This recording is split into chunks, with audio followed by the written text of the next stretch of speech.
உங்களுக்காக மெர்சி ராபி.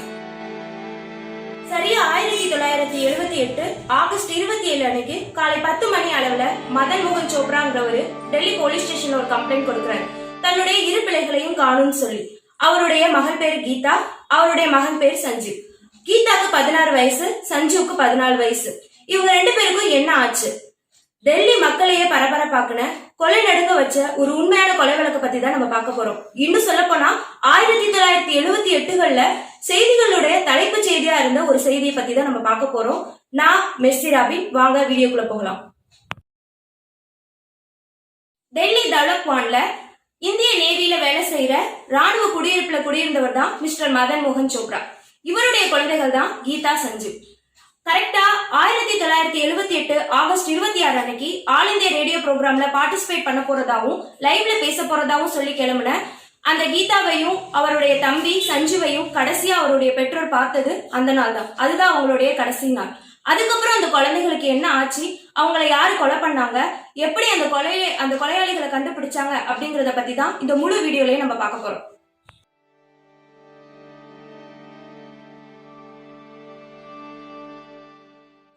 குல்ஜித்னு சொல்லப்படுற ரங்கா, குல்ஜித் சிங் இதான் இவனோட பேரு.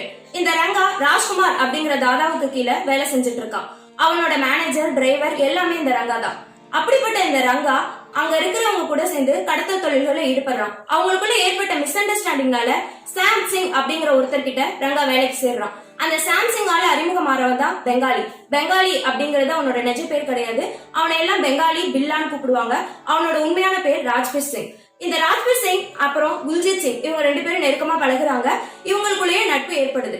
இந்த நட்பின் விளைவா இந்த ராஜ்பீர் சிங்கோடைய அன்றாட வேலைகள் என்ன அப்படிங்கறத குல்ஜித் சிங் தெரிஞ்சுக்கிறான். அதாவது ரங்கா தெரிஞ்சுக்கிறான்.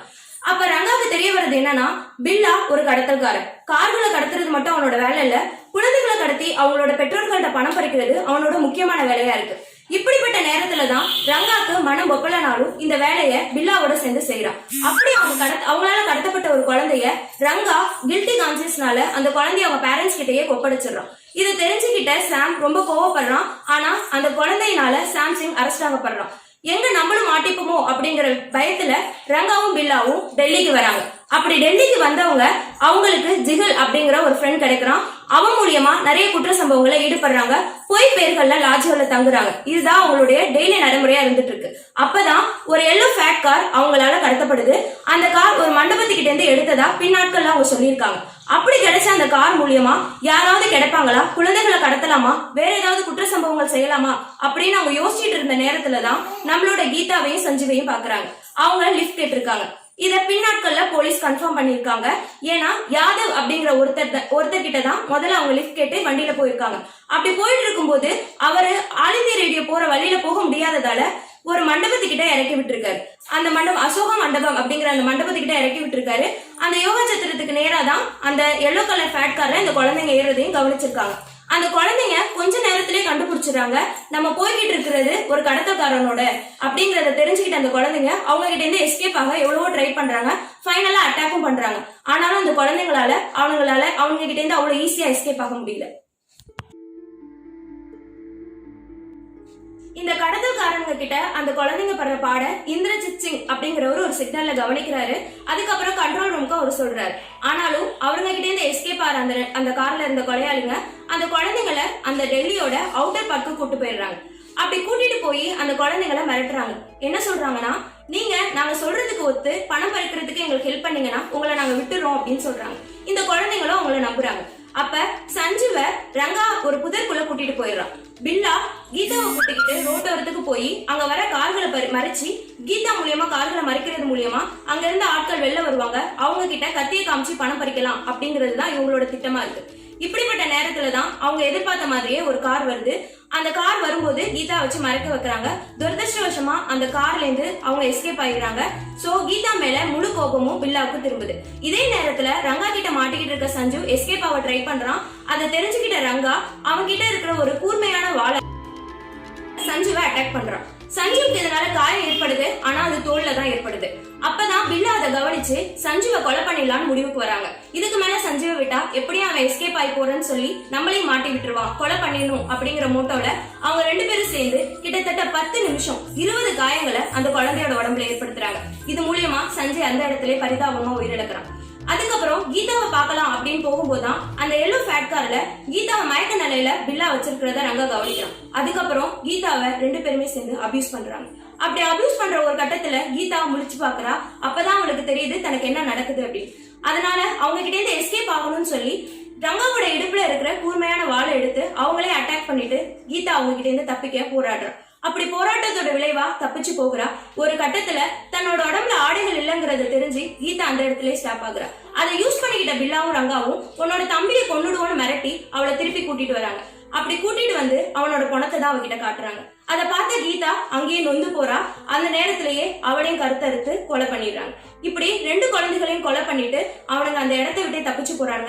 இப்படி போறவங்களை போலீஸ் தேட ஆரம்பிக்குது. புதற்குள்ள 2 பாடியும் கிடைச்சிடுது. அந்த 2 பாடியை கண்டுபிடிக்கிறது ஆகஸ்ட் 30 1978. அதுக்கப்புறம் தான் போலீஸ்க்கு தெரிய வருது இவங்க மாதிரி 2 பேர் கொலை பண்ணிருக்காங்க, அந்த 2 பேரை கண்டுபிடிக்கணும்னு சொல்லி போலீஸ் எவ்வளவோ திட்டங்கள் தீட்டுறாங்க. ஆனாலும் அவங்களோட திட்டங்கள் எல்லாம் தவிடுபொடியாக்கி இந்த 2 கொலையாளிகளும் தப்பிச்சு ஓடிக்கிட்டே இருக்காங்க. ஒரு நேரத்துல அவங்க 2 பேரும் டெல்லி டு ஆக்ரா போற ஒரு ரயில்வே ஸ்டேஷன்ல ஒரு ட்ரெயின்ல ஏறுறாங்க. அந்த ட்ரெயின்ல அவங்களோட தப்பான நேரத்தினால ஒரு இந்தியன் ஆர்மி ஆபீசர் கிட்ட மாட்டுறாங்க. அவருக்கு இவங்க பேர்ல சந்தேகம் ஏற்பட்டதுனால அவங்க 2 பேரையும் அங்க இருக்கிற ரயில்வே ஸ்டேஷன்லயே ஒப்படைச்சிட்டு போறாரு. பிடிக்கும் போதுதான் தெரியுது இவங்க தேடிக்கிட்டு இருக்க பில்லா ரங்கா இவங்க 2 பேரும் தான் அப்படின்னு சொல்லி. அதனால அங்க இருக்கிற ரயில்வே ஸ்டேஷன்ல உள்ளவங்க போலீஸ் ஸ்டேஷன்ல இவங்களை ஒப்படைக்கிறாங்க. அப்ப அவங்க கிட்ட உண்மையை கேட்கும் போது முதல்ல பில்லா எதையுமே ஒத்துக்கல. ஆனா ரங்கா எல்லாத்தையுமே வளர ஆரம்பிக்கிறான். அதாவது ரங்கா இந்த விஷயத்துல இந்த கொலைகள், கடத்தல் இந்த மாதிரியான விஷயங்கள்ல ஆர்வம் இல்லாம சேர்ந்தவதான், வயிற்று பிழப்புக்காக மட்டுமே சேர்ந்தவன். ஆனா அவனையும் குற்றவாளியாக்கி இன்னைக்கு கீதாங்கிற ஒரு பொண்ணை இந்த அளவுக்கு கொடூரமா கொலை பண்ற அளவுக்கு ஒரு கொலைகாரனா மாத்தினது பில்லா தான். அப்படிங்கிற மாதிரி ரங்கா அவனுடைய வாக்குமூலத்தை தெளிவா கொடுத்திருக்கான். அந்த வாக்குமூலத்தை தான் இவ்வளவு நேரம் நம்ம பார்த்தோம். ரங்காவுடைய எல்லா வாக்குமூலம் தான் கீதாவை அந்த நேரத்துல அவங்க எப்படி கொலை பண்ணாங்க, சஞ்சய் எப்படி கொலை பண்ணாங்க, அவங்க கிட்ட யூஸ் பண்ண வாள் என்ன அப்படிங்கறதெல்லாம் ரங்காவோட வாக்குமூலத்து மூலியமா போலீஸ்க்கு தெரிய வருது. பின் நாட்கள்ல அட்டாக்சி ரிப்போர்ட், அதே நேரத்துல ஃபாரஸ்ட்ரி ஆபீசர்ஸ் கொடுத்த ரிப்போர்ட்ஸ் மூலியமா தெரிய வருது இவங்க 2 பேரும் அந்த குழந்தைகளை எந்த மாதிரியான சித்திரவதைகளுக்கு உள்ளாக்கிருக்காங்க, அந்த குழந்தைகள் எவ்வளவு போராடி இருக்காங்க அப்படிங்கிறது. இதுதான் பில்லா ரங்கா அந்த குழந்தைகளை கொண்டது. அதுக்கப்புறம் 1980கள்ல இவங்களுக்கு தூக்கு தண்டனை முடிவு பண்றாங்க. 1982ல தான் இவங்களுக்கான தூக்கு தண்டனை நிறைவேற்றப்படுது. இந்த கேஸ் 1978கள்ல நடந்திருக்கு. அதாவது எந்த விதமான டெக்னாலஜியும் இல்லாத காலகட்டத்துல நடந்திருக்கு. அதனாலதான் போலீஸ்க்கு இது ஒரு பெரிய சவாலான கேஸா இருந்தது. இந்த கேஸ்ல முக்கியமா கருதப்படுறது ரங்காவோட அந்த வாள் தான். சீக்கியர்கள் பயன்படுத்துற கிர்வால் அப்படிங்கிற ஒரு வாளை தான் அவன் பயன்படுத்தினான். இதுதான் அந்த கேஸ்க்கு ஒரு பெரிய ஆதாரமா இருந்தது. அப்ப கண்டிப்பா இந்த மாதிரியான அமைப்பை சேர்ந்தவங்க தான் இதை பண்ணிருப்பாங்க அப்படிங்கறத அவங்க கண்டுபிடிச்சுதான் அடுத்தடுத்த மூவா போனாங்க. இது என்ன முக்கியமான விஷயம் அப்படின்னு கேட்டா, இவங்க இந்த கொலை நடந்து கிட்டத்தட்ட 4 வருஷம் கழிச்சுதான் அவங்களுக்கு தூக்கு தண்டனை நிறைவேற்றப்பட்டது. ஆனா 1978ல இவ்வளவு கொடூரமா கொன்று புதர்களை புதைக்கப்பட்ட அந்த குழந்தைகளை பார்க்கும்போது டெல்லி மக்களே பரபரப்பாக்குறாங்க. அவங்களுக்கு கோபம் வருது. அதனால அந்த கட்டத்துல ஆட்சியில இருந்த ஜனதா கட்சி இதுக்கான சரியான முடிவுகளை ஏற்கல அப்படிங்கறதுனால அடுத்த வருஷம் அவங்களோட 1978ல நடந்த கட்சியிலேயே அந்த தேர்தல அவங்கள தோக்குற அளவுக்கு மக்கள் அவங்களோட கோபத்தை வெளிப்படுத்துறாங்க. அந்த அளவுக்கு மக்கள் பொங்கி போன ஒரு கேஸ் தான் இந்த பில்லா ரங்கா கேஸ். இந்த கேஸ்ல பாத்துட்டீங்க அப்படின்னு சொன்னா முக்கியமான சில விஷயங்கள் இருக்கு, சுவாரஸ்யமான சில விஷயங்கள் கூட சொல்லலாம். அதாவது 1978ல தான் டான் அப்படிங்கிற அமிதாப் பச்சனோட மூவி ரிலீஸ் ஆகுது. அந்த படத்தை டப்பிங் பண்ணலான்னு திரு பாலாஜி அவர்கள் முடிவு பண்ணும்போது இயக்குனர் நடிகருமான பாலாஜி அவர்கள் அப்ப இந்த படத்தை டான்ங்கிற பேர்ல ரிலீஸ் பண்ணாம பில்லாங்கிற பேர்ல ரிலீஸ் பண்ணணும்னு முடிவு பண்றாரு. அதுக்கு நமக்கு வந்த கிடைச்ச படம் தான் சூப்பர் ஸ்டாரை வச்சுனா பில்லா அப்படிங்கிற படம். இதுல பில்லா அளவுக்கு ரங்கா பெருசா போகல. ஆனா இதுல ஒரு விஷயம் என்ன அப்படின்னா 1982ல, அதாவது பில்லாவும் ரங்காவும் எப்ப தூக்குல தொங்குறாங்களோ அந்த வருஷத்துலதான் ரங்கா ரிலீஸ் ஆகுது. இதோட இந்த பில்லா ரங்கா அப்படிங்கிற கதை ஒரு முடிவுக்கு வருது. இந்த மாதிரியான குற்றங்கள் டெய்லி பெருகிக்கிட்டே இருக்கு. நாளுக்கு நாள் குற்றங்கள் பெருகிக்கிட்டே இருக்கிற ஒரு உலகத்துலதான் நம்ம வாழ்ந்துட்டு இருக்கோம். சத்யமித்ரனின் கிரைம் ரிப்போர்ட், உங்கள் மெர்சி ராபி.